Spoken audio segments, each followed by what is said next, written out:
Vamos a concluir la meditación sobre este capítulo cuarto del encuentro que Jesús tiene con la mujer samaritana. Seguramente tendríamos algunos otros temas para tratar de profundizar. Por ejemplo, está el tema de esa palabra que la mujer samaritana, esperando un juicio de Jesús, pone allí sobre la mesa, diciéndole en dónde hay que adorar. Hay que adorar en Garizim, en el monte Garizim, lugar donde los samaritanos adoraban, lugar en donde se habían construido altares en la antigüedad, o hay que adorar en el templo de Jerusalén, ¿verdad? Es decir, ¿a dónde hay que adorar? Si eres un profeta, tal como veo, si tú al mismo tiempo dices que tienes una agua que puede alimentar como este pozo a tantísimas generaciones y que incluso podría no darnos nunca más sed si la bebiéramos, entonces puedes responder de pronto esta cuestión que viene desde hace mucho tiempo. ¿En dónde hay que adorar?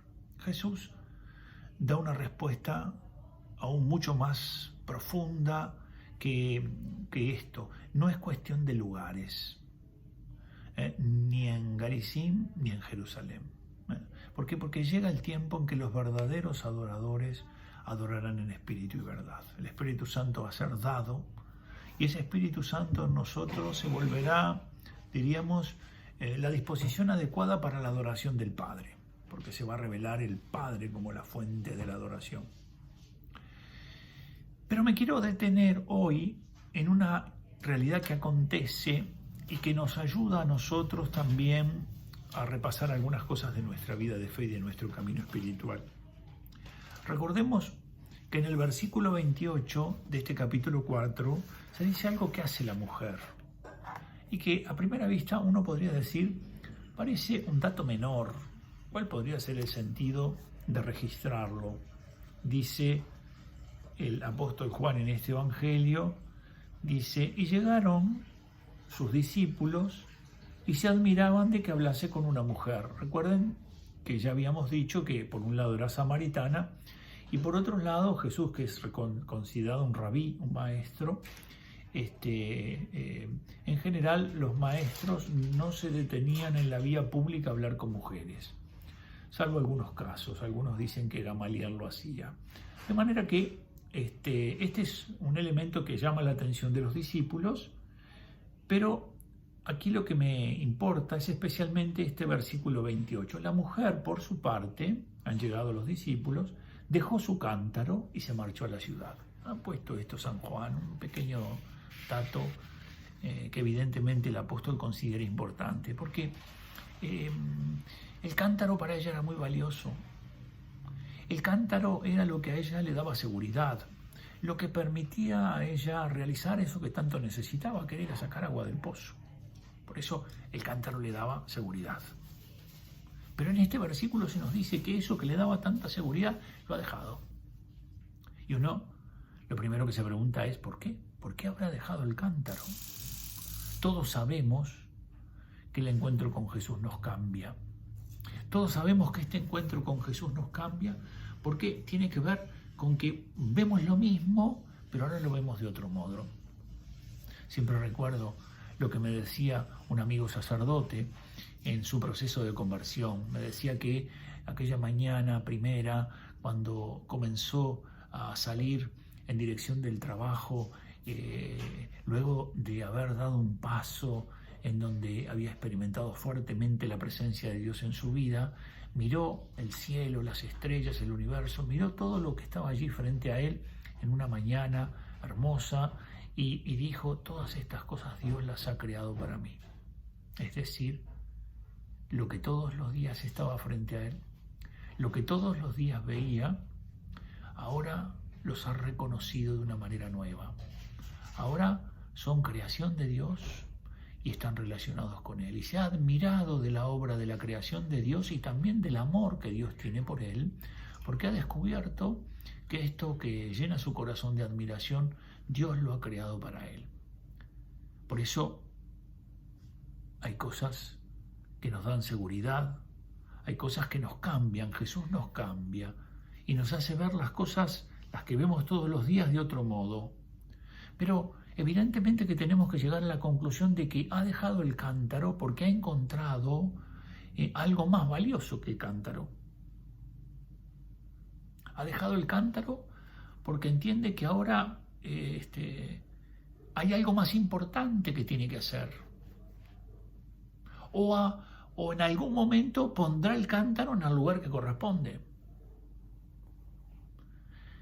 Y en esto hay una relación que inmediatamente comprendemos y que tiene que ver con el amor que le tenemos a Jesús, con el seguimiento que queremos hacer de Jesús y al mismo tiempo con cómo esa luz de Jesús que se irradia sobre nuestra vida lo primero que hace es decirnos que hay cosas que tenemos que abandonar. Y tal vez algunas de esas cosas que el Señor nos pide que abandonemos para nosotros son valiosas, porque tal vez esas cosas que nosotros inicialmente no veíamos como malas, ahora nos hemos comenzado a dar cuenta que en algunos casos nos esclavizan y que nos impiden entregarnos más al Señor. San Ignacio de Loyola, ese gran maestro de la vida espiritual, en los ejercicios espirituales tiene un principio y fundamento. Un amigo mío, el padre Horacio Jorge, un gran santo, dice que San Ignacio solamente por el principio y fundamento debería ser doctor de la Iglesia, declarado doctor de la Iglesia. Y allí en ese principio y fundamento, San Ignacio dice que el hombre ha sido creado para conocer, amar y servir a Dios nuestro Señor, y que todas las cosas han sido creadas para el hombre, y que el hombre debe utilizarlas tanto cuanto lo acercan a Dios, y que debe rechazarlas en la medida de que lo alejan de Dios. Un principio simple, pero un principio luminoso. Y entonces nosotros nos vamos dando cuenta que hay algunas cosas que nos alejan de Dios, que de pronto hay entretenimientos que nos alejan de Dios, que de pronto hay divertimentos que nos alejan de Dios, que de pronto hay modas que nos alejan de Dios, que de pronto hay proyectos personales que nos alejan de Dios. A veces no es un alejamiento que nos impide relacionarnos con Dios, pero a veces es un alejamiento sutil en donde en lugar de entregarnos a Dios, nosotros seguimos midiendo el modo de la entrega, seguimos controlando el modo de la entrega. Es como si dijéramos, bueno, está bien, ¿no? Dios es nuestro Señor y Creador, pero yo quiero seguir manteniendo estas cosas que no están mal. Empiezo a justificarme. Claro, todavía no he dejado mi cántaro. Y cada uno de nosotros seguramente sabe cuáles son esas realidades que antes de conocer al Señor las consideraba valiosas, pero que luego de conocerlo se han dado cuenta que no lo son tanto. Y evidentemente que a veces esto pasa con esas amistades que en realidad no son malas, pero no son buenas. Pasa cuando uno, siendo joven, tiene amigos que en realidad andan en medio de pecados.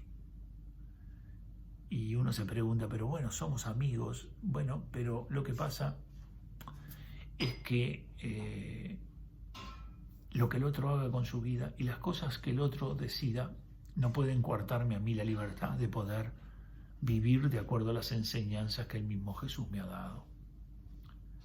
A todos nos cuesta dejar el cántaro, porque a todos nos dan seguridad, porque nos parece que es el instrumento adecuado para hacer algo que considerábamos importante.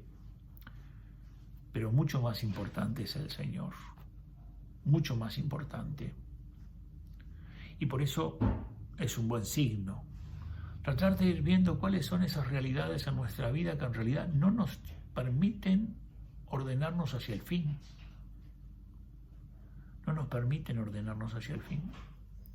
Para poder también nosotros como la mujer comprender que esto que consideramos tan valioso y tan importante, ahora no lo es tanto, porque verdaderamente hemos encontrado una realidad mucho más importante que nos permite mirar las mismas cosas y descubrir cuáles nos ayudan a ordenar nuestra vida hacia esa meta, hacia ese principio y fundamento que San Ignacio nos ha enseñado, y cuáles son esas realidades de nuestra vida que no lo hacen.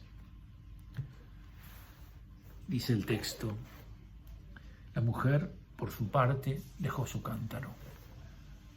Que Dios te ayude a ti, que me ayude a mí a dejar nuestros cántaros a los pies de Jesús, a dejar nuestros pecados, a dejar nuestras esclavitudes, a dejar las malas amistades, a dejar, ¿verdad?, esas acciones, esas actitudes, esos pensamientos, esos sueños, esos proyectos que en realidad no nos ayudan a ordenar nuestra vida para ese fin para el que hemos sido creados.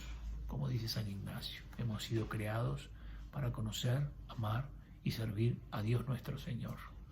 Y las cosas han sido creadas para nosotros, por lo tanto, deben ayudarnos a alcanzar este fin. Que Dios te bendiga.